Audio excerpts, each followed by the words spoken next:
자, 일단 이제 첫 번째 경기 카자흐스탄 대 슬로베니아. 자, 일단 뭐 지금 양팀이라고 하는 게 두 국가라고 하는 게 맞겠죠. 아무래도 지금 두 국가 다 뭐 두점 부상자는 없는 상황입니다. 네. 그래서 뭐 부상자 체크는 요 정도로 할 수가 있고, 그리고 이게 뭐 이제 각 국가마다도 이제 전술적이나 안 그러면 팀적인 그런 성향이 있는데, 일단 뭐 슬로베니아 같은 경우에는 공격적인 스타일 아니에요. 오히려 좀 약간 수비 위주의 그런 축구 스타일을 고수하고 축구를 하고, 오히려 반대로 지금 카자흐스탄이 좀 더 홈에서 약간 공격적인 모습을 많이 보여준다고 생각을 합니다. 그러다 보니까 득점력도 네, 홈에서 좀 많이 터지고, 이런 거를 좀 더 약간 염두를 할 수가 있죠. 그렇죠. 그러다 보니까 뭐 일단 이 경기 같은 경우에는 카자흐스탄 같은 경우 좀 홈에서 원정에서 경기력은 그렇게 좋지가 않지만, 이제 작년 기준으로 봤을 때 홈에서 경기력이 조금 더 좋기 때문에 이번 경기는 아무래도 지금 원정이 아니고 홈인 이상 좀 슬로베니아한테 그렇게까지 뭐 많이 밀릴 것 같지 않아요. 왜냐면 슬로베니아 자체도 뭐 득점력이 그렇게 좋은 팀도 아니고, 오히려 좀 수비적으로 하다 보니까 이 경기 은근히 카자흐스탄이 좀 더 공격적으로 하면서 약간 슬로베니아가 좀 수비하면서 약간 역습하는 그런 양상으로도 진행될 가능성이 어느 정도 있다고 생각을 합니다. 그렇죠. 그러다 보니까 아무래도 일단 분석 결과로 봤을 때는 요거는 약간 저는 그렇게 볼게요. 이거는 그러니까 승패 라인보다는 고배당으로 한번 슬로베니아 쪽 햄무나 아니면은 무승부 이 중에서 하나를 가고 고배당으로 도전을 하면은, 그리고 2.5 기준으로는 언더. 국내 잘하시나요? 뭐 국내 그냥 뭐 국내 그렇게 뭐 잘한다고는 말씀드리긴 해요. 그냥 한번 네 보시면 될 것 같아요. 제가 봤을 때 그냥 뭐 쏘쏘하다고 할게요. 네. 그래도 명색이 지금 스포츠 분석 BJ인데 못한다고 말씀드리기는 좀 애매하니까. 네. 어쨌든 이거는 그냥 슬로베니아가 지금 이긴다고 해도 솔직히 대승을 할 것 같은 느낌이 안 들어요. 슬로베니아 자체가 뭐 워낙 득점력이 그렇게 좋은 팀이 아니기 때문에. 그래서 만약에 슬로베니아 쪽 승을 보시는 분들은 아싸리 고배당으로 한번 햄무 도전해보는 게 어떨까 생각이 들고, 그리고 안 그러면은 좀 카자흐스탄이 비빌 것 같다고 생각하시는 분들은 그 무승부 한번 도전하는 경기, 요 중에서 이제 하나를 선택하는 게 나아 보입니다. 그리고 2.5 기준으로 언더 볼게요. 네. 아무래도 뭐 슬로베니아도 어느 정도 수비가 좀 갖춰져 있고, 카자흐스탄도 공격적이긴 하지만 슬로베니아 상대로 쉽게 뭐 득점을 할 것 같은 느낌도 안 들기 때문에 굳이 본다면은 언더 쪽이 조금 더 낫지 않을까 생각이 듭니다. 자, 일단 이제 이 경기는 이렇게 한번 넘어가 보고, 자, 두 번째 경기가 이제 덴마크 대 핀란드죠. 덴마크 대 핀란드. 자, 일단 뭐 결장자를 한번 보면은 덴마크는 지금 결장자는 없는 상태. 반면에 지금 핀란드는 약간 주전 수비수 정도가 한 명 결장. 요 정도로 약간 이슈가 있다고 보면 되고, 자, 일단 덴마크 같은 경우에는 월드컵에서 좀 많이 죽었죠. 호주한테도 일단 진 만큼 아쉬운 결과를 냈습니다. 근데 이게 호주가 잘하는 건지 덴마크가 못하는 건지 모르겠지만, 그 월드컵 경기 보신 분은 호주가 거의 그냥 다 압도를 했어요. 덴마크 상대로. 그러다 보니까 뭐 당연히 경기 내용만 봤을 때는 호주가 이기는 게 당연한 결과로 보여졌고요. 그러다 보니까 결과를 내고 이제 올해 약간 첫 경기를 치르는 상황이죠.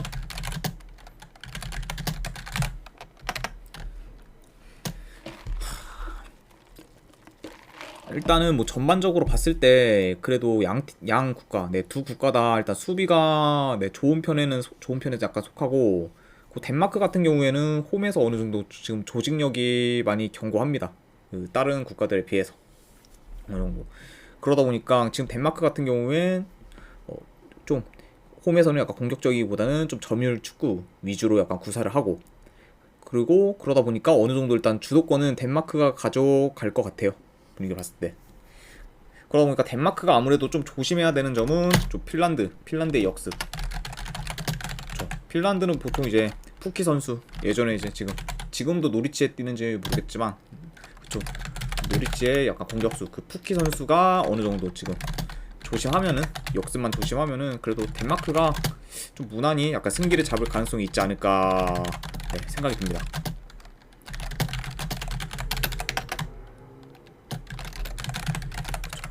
그래서 이것도 한번 보면은, 자 덴마크 저는 이거 승 쪽 보겠습니다. 근데 덴마크 승 하고, 고배당으로는 이것도 햄무 도전 경기, 그리고 2.5 기준으로는 언더 볼게요. 양팀 다 뭐 수비가 그렇게까지 나쁘지 않기 때문에 덴마크 승 햄무, 그리고 언어바로 접근하실 분들은 언더, 이렇게 한번 가져가 보도록 하겠습니다. 다음이 이제 북마케도니아 대 몰타. 자, 일단 작년 몰타가 이제 네이션스 리그에서 다른 팀들을 다른 국가들이라고 할게요. 이게 맨날 이 클럽팀 경기만 하다 보니까 이 팀이라는 말이 약간 말이 붙였는데, 다른 국가들을 약간 상대로 또 좋은 결과를 냈죠. 하지만 이게 전반적으로 그 상대팀들, 몰타의 상대팀들을 봤을 때 좀 최하위 레벨의 약간 그런 국가들한테 성적을 낸 게 대부분이에요. 그 중에서 뭐 일단 에스토니아, 그리고 득점을 일단 언제 할지 모르겠는 그 산마리노, 네, 요 한 두 국가들 정도한테만 지금 좀 좋은 결과를 많이 냈죠. 그러다 보니까 작년 몰타가 뭐 이제 그 대회에서 좋은 성적을 냈다고 해도 최하위 레벨의 그런 국가들한테 성적을 냈다 보니까 이게 지금 몰타가 잘한다고 말하기는 좀 확실히 애매한 부분이 있어요. 자, 그러다 보니까 이번에는 약간 좀 위 국가들보다 좀 훨씬 더 상위 레벨인 북마케도니아 상대로 이제 몰타가 이제 경기를 치르죠. 근데 제가 봤을 때는 아무래도 북마케도니아 자체가 워낙 공격력이 좀 좋은 국가 중에 한 팀이기 때문에 수비가 좀 많이 약한 몰타가 고전하는 경기가 되지 않을까 싶어요. 왜냐면 이제 몰타도 실점을 하면은 좀 대량 실점을 하는 경우가 굉장히 많기 때문에, 게다가 이제 북마케도니아도 어느 정도 경기를 보면은 좀 학살하는 경기는 되게 학살하는 경기도 많고, 그러다 보니까 이번이 지금 뭐 올해 처음 뭐 경기하는 거 그런 거를 뭐 감안하면은 그래도 북마케도니아가 좀 더 유리한 경기를 하지 않을까 생각이 들어요. 일단 뭐 그리고 지금 북마케도니아 같은 경우에 뭐 공격 전개도 좋아서 득점력이 좀 워낙 좋은 좋은 국가다 보니까 몰타 입장에서는 좀 대량 실점을 할 가능성도 어느 정도 있는 편이라고 생각을 들어요. 그쵸. 자, 일단 뭐 분석 결과로 만약 봤을 때는 이거는 북마케도니아 쪽을 볼 수밖에 없고, 저는 이거 한번 마인슨까지도 도전해보는 경기인데 나빠 보이지 않아요. 진짜 만약에 욕심내실 분들은 한번 2.5 마인슨까지도 한번 쓰긴 할게요 이거. 근데 2.5 마인슨은 진짜 웬만하면 저는 안 가긴 하는데, 굳이 만약에 뭐 2.5 기준으로 보라고 하면 한번 2.5 마인슨까지 도전하는 경기 이렇게 한번 보도록 하고, 2.5 기준으로도 오바 한번 보도록 할게요. 왜냐면 뭐 일단 북마케도니아 혼자서 오바를 낼 가능성도 어느 정도 있다고 보기 때문에, 그런 걸 다 감안하면은 2.5 기준은 언더보다는 오바가 조금 더 낫지 않을까 생각이 듭니다. 자, 북마케도니아 대 몰타 경기 이렇게 한번 끝을 내고 다음 경기로 넘어가 보도록 할게요. 자, 일단 슬로바키아 대 이제 룩셈부르크. 자, 일단 룩셈부르크가 좀 몇 년 전이랑은 굉장히 많이 달라졌죠. 약간 좀 공격적이고 약간 좀 득점을 어느 정도 이제 잘하는 국가로 지금 자리매김한 룩셈부르크. 진짜 한 4, 5년 전까지만 해도 그렇게까지 뭐 크게 잘한다 그런 느낌은 없었고, 오히려 진짜 약팀? 약한 그런 축구에 좀 약한 국가로 어느 정도 그렇게 판단이 됐는데, 최근 그 몇 년간 굉장히 좀 공격적으로도 하고, 그리고 어느 정도 성적도 좀 나오는, 확실히 이제 좋은 그런 국가로 약간 자리매김했죠.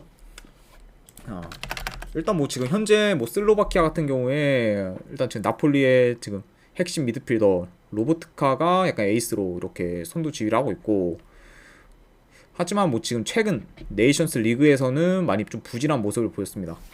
슬로바키아 입장에서.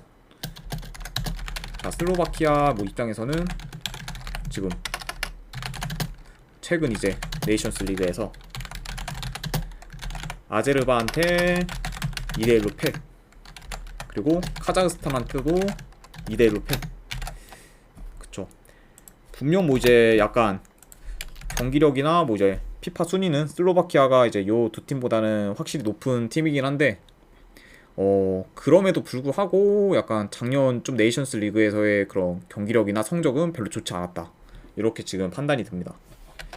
그리고 아스달이 지금 반면에 룩셈부르크가 좀 반전을 많이 이끌었었죠. 네이션스 리그 기준으로 봤을 때 이제 튀르키예, 네, 옛날에 터키였는데 이제 명칭이 바뀌어가지고 튀르키예한테 3대3으로, 그것도 이제 룩셈부르크가 원정에서 네, 3대3으로 비기고, 그리고 이제 홈페루제도를 어느 정도 또 이기면서 굉장히 좀 약간 기대 이상의 모습을 보였습니다. 그러다 보니까 지금 어느 정도 작년 그 네이션스 리그 대회에서 보여준 것만 봤을 때는 슬로바키아보다는 룩셈부르크의 그런 경기력이나 득점력, 그리고 모습, 되게 좋은 결과적으로도 굉장히 좋은 모습을 룩셈부르크가 더 보여주는 게 많다. 이렇게 지금 판단할 수가 있어요. 그러다 보니까 뭐 이번에 지금 몇 개월 뒤에 이제 경기를 다 치르는 거라서 확실히 뭐 지금 경기력이 어떻다 말씀드리기는 좀 애매하긴 하지만, 그쵸, 아무래도 최근 대회 기준으로 봤을 때는 지금의 슬로바키아보다는 룩셈부르크 쪽이 조금 더 낫지 않을까 생각이 들어요. 그러다 보니 뭐 배당 대비했을 때 지금 약간 슬로바키아의 승은 좀 크게 메리트가 있어 보이지 않습니다. 아무래도 뭐 1점 한 3, 4대 그 정도의 배당을 받았는데, 충분히 이거는 뭐 룩셈부르크가 네, 역배를 터뜨리거나 무승부를 해도 뭐 할 말 없는 경기이기 때문에 요 배당, 슬로바키아 승의 배당은 전혀 메리트가 없어 보여요. 그래서 뭐 요거는 저 같은 경우에는 그냥 뭐 한번 역배나 그런 거 한번 도전을 해보거나 하는 그런 경기로 한번 가져가 볼 것 같아요. 그래서 요거는 한번 룩셈부르크 프랜승 이쪽을 보고, 요것도 2.5 기준으로 오버 한번 보겠습니다. 아무래도 룩셈부르크의 공격력이 어느 정도 지금 퍼지고 있기 때문에 그 약간 네이션스 리그에서 보여준 모습을 이제 이번 경기에서 보여준다면은 충분히 한번 오버까지도 날만한 경기지 않을까 예상을 합니다. 자, 이렇게 한번 보고 이제 넘어가도록 할게요. 자, 이제 이탈리아 대 잉글랜드. 자, 일단 뭐 이탈리아 같은 경우에 지금 풀백 1명, 그리고 공격수 1명이 결장인 상황이라고 볼 수가 있습니다. 뭐 풀백은 디마르코 선수, 그리고 이제 공격수는 키에사 선수, 이렇게 지금 결장이 돼 있고, 반면에 지금 잉글랜드 같은 경우에도 어느 정도 결장자 누수가 있죠. 미드필더 1명, 그리고 이제 지금 공격수 1명 결장. 자, 일단 뭐 지금 메이슨 마운트 선수가 결장이고, 또 레시포드가 결장을 하고 있죠. 이렇게 그래도 양 팀의 지금 어느 정도 핵심 선수들이 네, 좀 결장을 하는 상태다 보니까 조금 두 국가 다 약간 전력 누수가 있다, 이런 식으로 지금 보여집니다. 일단 요 이탈리아랑 잉글랜드 전반적으로 두 국가 다 공격적인 스타일은 아니에요. 그쵸? 아무래도 이제 이탈리아도 이제 계속 이제 근 몇 년간 공격을 봤을 때는 엄청 공격에 치중하기보다는 그냥 공수 밸런스 맞게 홈에서 좀 점유율 위주로 가져가고, 그러면서 약간 좀 실리 축구를 하는 그런 국가다 보니까 그렇게까지 뭐 일단 템포도 빠르지도 않고, 잉글랜드 역시 그쵸, 옛날에 비해서 뭐 그렇게 공격력이 뛰어나거나 그러기보다는 공수 밸런스가 또 맞고, 이탈리아랑 굉장히 좀 비슷한 면모가 많은 그런 국가인 것 같아요. 그러다 보니까 지금 두 국가 다 뭐 공격적인 스타일도 아니고 어느 정도 점유율 위주의 축구를 구사를 하고, 거기다가 지금 템포 자체도 빠르지가 않아요. 느린 템포 위주 경기를 진행하다 보니까 이제 상대 전적만 봐도 이제 다들 아시다시피 0대0, 그리고 뭐 이제 1대0, 뭐 1대1. 그쵸. 뭐 누가 이기거나 뭐 승패 결과 상관없이 그냥 저득점 위주의 경기 결과가 계속 나오고 있습니다.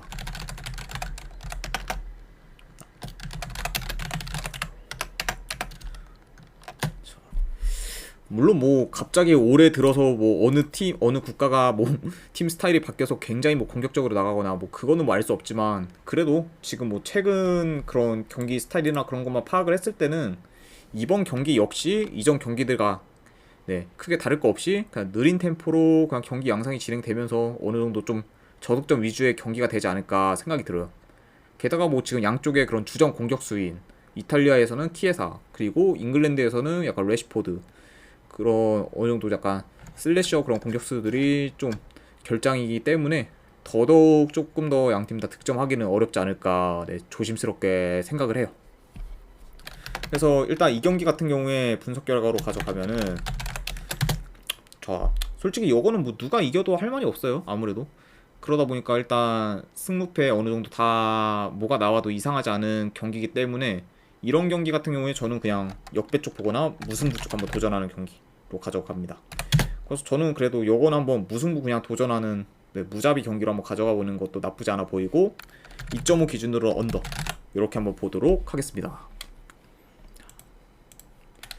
2.5 기준 언더, 예, 이렇게 한번 이제 보도록 하고, 자 이제 마지막 벌써 경기네요. 유로컵 예상 마지막 이제 보스니아 대 아이슬란드. 자 일단 뭐 아이슬란드 같은 경우 홈에서는 약간 나름 경쟁력 있는 모습을 보여줘요. 근데 지금 원정에서의 경기력을 봤을 때 좀 홈에 비해 좀 굉장히 아쉬운 면모를 많이 보여주죠. 어느 정도 좀 실점도 많이 하고, 그리고 공격도 좀 홈에 비해서 굉장히 좀 잘 나오지가 않고, 그러면 전체적으로 좀 경기력이 홈에 비해서 원정은 아쉽다, 이렇게 지금 판단할 수가 있고, 반면에 지금 보스니아 같은 경우 작년 네이션스 리그에서 홈에서 지금 전승을 거뒀습니다. 그쵸, 3전 3승. 그 정도로 굉장히 지금 홈에서 강세를 보여주고, 그런 이제 홈에서의 그런 강력한 약간 그런 국가기 때문에 지금 뭐 이제 그 이전의 데이터만 보거나 안 그러면 경기력을 봤을 때는 아무래도 아이슬란드 쪽을 보기는 좀 힘들지 않을까 생각이 들어요. 뭐 이렇게 홈에서 전승 거두면서 작년 네이션스 리그 안에서 굉장히 지금 홈에서 좋은 경기력을 보여줬습니다. 그렇죠. 아무래도 보스니아 하면은 저희 다 아시다시피 뭐 에딘 제코를 필두로 이렇게 뭐 높이나 그런 거에서 좀 많이 우세를 점하다 보니까 오히려 그게 더 되게 괜찮은 그런 결과를 보여줬는데, 일단 보스니아 같은 경우에 봤을 때 보스니아도 뭐 역시 공격적인 스타일의 축구를 구사하진 않아요. 그리고 그냥 뭐 어느 정도 그냥 홈에서는 공수 밸런스가 굉장히 좋고, 그리고 수비도 홈에서 굉장히 탄탄하기 때문에, 이게 지금 아이슬란드 입장에서 가뜩이나 지금 원정에서 공격력이 안 좋은데 지금 홈에서 그것도 굉장히 수비가 좋은 보스니아 상대로 일단 골을 넣을 수 있을지 없을지부터가 약간 의문인 경기긴 합니다.